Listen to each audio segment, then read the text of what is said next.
వైఎస్ఆర్సీపీ మహిళల మీద దుష్ప్రచారం ఇప్పటి నుంచి కాదండి, అసలు ఫస్ట్ స్టార్ట్ చేసిందే టీడీపీ వాళ్ళండి.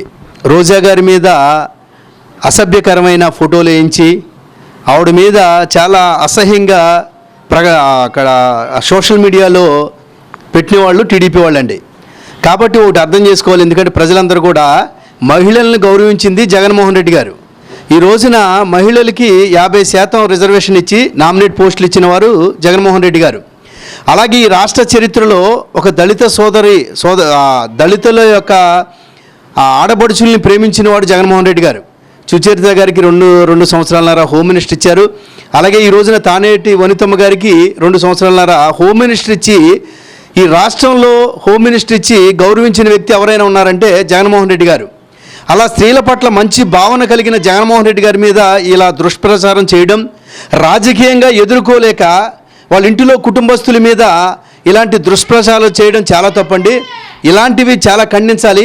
ఎందుకంటే మనం రాజకీయంగా ఎదుర్కోవాలండి ఏదైనా సమస్య వచ్చినప్పుడు, లేకపోతే రాజకీయంగా మనం ఎదుర్కోవాలి. ఆయన మీద పోటీ పడండి, తప్పులేదు. కానీ కుటుంబీకులు బయటికి లాగడం, భారతీరెడ్డి గారి గురించి తప్పుగా మాట్లాడడం, వాళ్ళ పిల్లల గురించి తప్పుగా మాట్లాడింది ప్రారంభించిందే టీడీపీ వాళ్ళండి, సోషల్ మీడియా వాళ్ళు. మళ్ళీ ఇప్పుడు ఏమంటారంటే ఎవరైనా వైసీపీ వాళ్ళు ఏదైనా పెడితే మీరు పెట్టలేదంటారు. అసలు ప్రారంభించింది గొడవలకి పునాదే మీరండి. కాబట్టి దయచేసి టీడీపీ వాళ్ళు అలాంటి ప్రచారాలు ఆపేయండి. ఎందుకంటే మీరు పెట్టినప్పుడు వైఎస్ఆర్ పార్టీలో ఎవరొకరు కూడా జగన్ గారి అభిమానులు ఉంటారండి. వాళ్ళ పిల్లల్ని ద్వేషించినప్పుడు, వాళ్ళ పిల్లల మీద అసభ్యకరంగా మాట్లాడినప్పుడు వాళ్ళకి బాధ కలిగి వాళ్ళు కూడా పోస్టులు పెడుతూ ఉంటారు. అది జగన్మోహన్ రెడ్డి గారు పెట్టమంటారు. ఎందుకంటే జగన్మోహన్ రెడ్డి గారు ప్రజల కోసం 9 సంవత్సరాలు ఆడవాళ్ళని అందండి. కాబట్టి ఇలాంటి అశ్లీలత ఫోటోల వల్ల వాళ్ళకే నష్టమండి. ఎందుకంటే మన కుటుంబంలో అమ్మ నాన్న మన ఫ్యామిలీ చెల్లెళ్ళు ఉంటారు. ఇప్పుడు రోజా గారు కానీ లేకపోతే వైఎస్ఆర్సీపీ మహిళల మీద కానీ అలా పెట్టినప్పుడు వాళ్ళు పశువులతో సమానం అండి. ఎందుకంటే ఒక స్త్రీని మన దేశ సంస్కృతి ప్రకారం, మన దేశ సంప్రదాయాల ప్రకారం ఒక స్త్రీని తల్లితో గౌరవించాలి. అలాంటి ఫోటోలు పెట్టడం చాలా తప్పండి. అలాంటి వాళ్ళని ఖచ్చితంగా చట్టపరమైన చర్యలు తీసుకోవాలి. వాళ్ళ మీద చట్టపరమైన కేసులు పెట్టి వాళ్ళ జైలుకి పంపించాలండి. మరోపక్క చూసుకుంటే జగన్ గారిని ఎదుర్కోలేక ఇలాంటి వికృత చర్యలకు పాల్పడడం ఏ విధంగా న్యాయమంటారు? జగన్ గారిని ఎదుర్కోలేకనండి ఇప్పుడు ఎవరైనా ఓడిపోయే వాళ్ళు అనేకమైనవి పెడుతూ ఉంటారండి. జగన్మోహన్ రెడ్డి గారి మీద గెలవలేక వాళ్ళ కుటుంబీకుల మీద టార్గెట్ చేస్తున్నారండి. నిజంగా జగన్మోహన్ రెడ్డి గారు ప్రజల యొద్దకు పాలనని తీసుకుని వెళ్ళి మంచి పరిపాలన చేస్తున్నారు. జనాలు అభిమానిస్తున్నారు. ఆయన గెలుస్తాడు, ఖచ్చితంగా గెలుస్తాడన్న ఆ యొక్క ఆకృష్టతో ఏం చేస్తున్నారంటే వీళ్ళు ఫ్యామిలీని టార్గెట్ చేస్తున్నారు. ఈ మధ్యన కూడా ఒక అమ్మాయి భారతీరెడ్డి ఎక్కడ సంతకం పెట్టమంటే అక్కడ పెడతాడు జగన్, భారతీరెడ్డి ఎవరిని మర్డర్ చేయమంటే వాళ్ళు చేస్తాడు జగన్ అని అసభ్యకరంగా ఒక మహిళ ఉండి మాట్లాడుతుంది. జగన్మోహన్ రెడ్డి గారు ఎక్కడ సంతకం పెట్టమంటే అక్కడ భారతీరెడ్డి గారు పెట్టమంటే పెడతాడా? ఎందుకు పెడతాడు? ఆయన ఏమన్నా దోచుకోవడానికి సంతకాలు పెడుతున్నాడా? పేదవాళ్లకు సంక్షేమాలు ఇవ్వడానికి సంతకం పెట్టమంటుంది ఆవిడ. మా భారతమ్మ గారు కూడా చాలా మంచిది. ఎందుకంటే పేదలకు సాయం చేస్తానంటే చేయమంటది, మంచి పనులు చేయమంటది తప్ప మర్డర్లు చేయండి లేకపోతే దోచుకోండి అని చెప్పే వ్యక్తిత్వం కలిగిన వారు కాదండి. వాళ్ళ ఇంటిలో పని మనుషులే సాక్ష్యం ఇస్తున్నారండి. భారతీరెడ్డి గారు కానీ, షర్మిలమ్మ గారు కానీ, విజయమ్మ గారు కానీ, జగన్ గారు కానీ ఒక ముఖ్యమంత్రిలా కాకుండా మమ్మల్ని ప్రేమించే వ్యక్తులని పని మనుషులు సాక్ష్యం ఇస్తున్నారండి. అంటే ఒక వంట చేసే మనుషుల్నే వాళ్ళంతగా ప్రేమగా ప్రేమిస్తూ ఉంటే వాళ్ళకి జీతాలు కాదండి జీవితాలు ఇస్తారండి. ఆ పని మనుషుల పిల్లల్ని డాక్టర్లు చదివించిన సందర్భాలు ఎన్నో ఉన్నాయండి. అలాగా ఒక పని మనిషిని కూడా ప్రేమించే కుటుంబం నుండి వచ్చిన జగన్మోహన్ రెడ్డి గారు, అలాగే మన భారతీరెడ్డి గారు చాలా మంచి వ్యక్తి అండి. ఆవిడ ప్రజలకు సేవ చేస్తుంటే ఇంకా చేయమని ప్రోత్సహిస్తుందే తప్ప మర్డర్లు చేయమని లేకపోతే ఇక్కడ సంతకాలు పెట్టు అక్కడ సంతకాలు పెట్టు దోచుకోవడానికి సహకరించే మనిషి కాదండి. ఆవిడ చాలా మంచి ఆవిడ.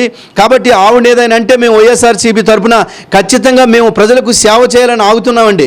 మీలాగా రౌడీజం చేసి మీలాగా గోండాయిజం చేయాలంటే మేము కూడా చేయగలం. కానీ ఎందుకు ఆలోచిస్తున్నామంటే మా నాయకుడు ప్రజలకు మంచి చేయడానికి వస్తున్నాడు. కాబట్టి ప్రజలకు మంచి చేసే వ్యక్తి తరఫున మేము నిలబడాలి తప్ప మేము గొడవలు పెట్టుకుంటే దానివల్ల ప్రజలు నష్టపోతారు. కాబట్టి మేము ఎలాంటి గొడవలు పెట్టుకోకుండా చూపించు. అంతేగాని ఆడవాళ్ళని అసభ్యంగా ఫోటోలు పెట్టడం అనేది మన ఇంట్లో మన అమ్మ మన చెల్లి ఉంది, మన అమ్మది కూడా చెల్లిది కూడా పెట్టేయగలరు అలాగా. కానీ మనం ఆలోచించుకోవాలి, మనం ఒకరి కుటుంబ పరువు తీసేటప్పుడు వాళ్ళు కూడా మన ఫోటోలు 5 నిమిషాల్లో పెట్టగలరు. కాబట్టి అర్థం చేసుకొని అలాంటి పరిస్థితులు ఎవరు వెళ్లకుండా రాజకీయంగా ఎదుర్కోండి. మీకు దమ్ముంటే రాజకీయంగా ఎదుర్కోండి. జగన్మోహన్ రెడ్డి గారి మీద పోటీ చేయండి. మీరు నిజంగా మంచి వాళ్ళు అయితే, ప్రజలకు సేవ చేసిన వాళ్ళు అయితే మీరు గెలవండి, గెలిచి ఆయన ఓడించండి. అది చేయాలి. కానీ అసభ్యకరంగా కుటుంబస్తుల పిల్లల్ని వాళ్ళ భార్యల్ని ఎవడ కాదు ఈ దేశంలో జీవించడానికి వీల్లేదండి. ఎందుకంటే భారతదేశ సంస్కృతి ప్రకారం మన హిందుత్వం ప్రకారం ఆడ మనిషిని గౌరవించాలి. మనం ప్రేమించాలి, పక్కింటి వారిని మనం అక్క చెల్లెలాగా ఫీల్ అవ్వాలి.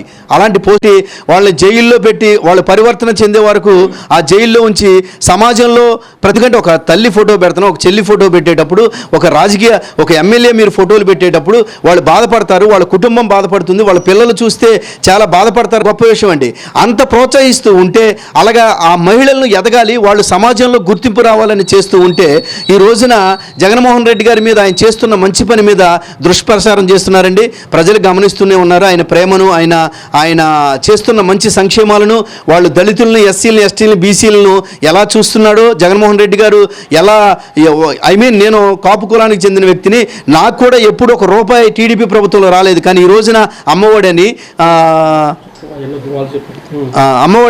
ఇవన్నీ మనకు వస్తూ ఉన్నాయి. అంటే ప్రతి వాళ్ళని ప్రేమిస్తే జగన్మోహన్ రెడ్డి గారు. కాబట్టి ఏపీ ప్రభుత్వం వాళ్ళు, సోషల్ మీడియా వాళ్ళు ఆడవాళ్ళకి పెద్దపీట వేస్తున్నాడు, ఆడవాళ్ళు ఇంట్లోనే ఉండాలి, ఎమ్మెల్యేలు ఎంపీలు అవ్వకూడదని వాళ్ళ ఒక కుయుక్తితో ఇలాంటి దుష్ప్రచారాలు చేస్తూ ఆడవాళ్ళ ఈ ఎమ్మెల్యేల ఫోటోలు కానీ, లేకపోతే ఈ వైఎస్ఆర్ కుటుంబం కానీ, లేకపోతే కొడల నాని గారి భార్య పిల్లల విషయంలో కానీ దుర్మార్గంగా మాట్లాడుతున్నారు. కాబట్టి రాబోయే కాలంలో టీడీపీ వాళ్ళకి ఇంతకన్నా చాలా కష్టతరమైన పరిస్థితి వస్తుంది.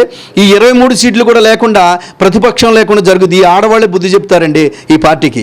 చెప్పిన ఫైనల్గా చెప్పు, అంటే ఇలాంటి నీచులందరికీ కూడా ఎలాంటి శిక్ష వేస్తే బాగుంటుందంటారు? ఖచ్చితంగా ఇలాంటి వాళ్ళకి శిక్షలు వేయాలండి. వీళ్ళు సమాజానికి పట్టిన చీడపురుగులండి. ఆడవాళ్ళ మీద అసభ్యకరంగా ప్రవర్తించే ప్రతి ఒక్కడికి ఈ రోజున మనం బుద్ధి చెప్పి చట్టపరమైన చర్యలు తీసుకోకపోతే వీళ్ళు రేపొద్దున కాలంలో ఆడవాళ్ళ మీద ఇంకా భయంకరమైన ట్రోల్ చేస్తారు. కాబట్టి ఇలాంటి వాళ్ళ మీద కేసులు కట్టి వెంటనే వీళ్ళని జైలుకు పంపించవలసిన